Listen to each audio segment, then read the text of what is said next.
আরেকটি প্রশ্ন হচ্ছে, জবাইকারীর সাথে অংশগ্রহণকারীদের বিসমিল্লাহ পড়ার হুকুম কি? উত্তর হচ্ছে, জবাইকারীদের সাথে অংশগ্রহণকারী সকলেই বিসমিল্লাহ বা আল্লাহর নাম উচ্চারণ করবে। অর্থাৎ জবাইকারীর সাথে যারা তরবারি ধরবে, তরবারির সাথে যারা হাত লাগাবে বা তরবারির সাথে যারা সহযোগিতা করবে, তাদের সকলেই বিসমিল্লাহি আল্লাহু আকবার বলাটা ওয়াজিব। তরবারির সহযোগিতায় যারা থাকবে বা তরবারি যারা পরিচালনা করবে। আর তাদের ভিতরে যদি কেউ ইচ্ছা করে বলে যে আমি ইচ্ছা করেই বিসমিল্লাহি আল্লাহু আকবার বলি নাই, তাহলে ওই কোরবানি শুদ্ধই হবে না, কোরবানি বাতিল হয়ে যাবে।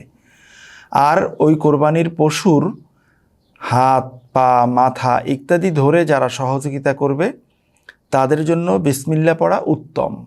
তারা যদি নাও পড়ে তাতে কোনো সমস্যা নেই, পড়লে ভালো, আর না পড়লে কোরবানি হবে না এমনটা নয়। তবে তরবারি যারা ধরবে তাদের সবাইকেই বিসমিল্লাহ পড়তে হবে, এটা ওয়াজিব।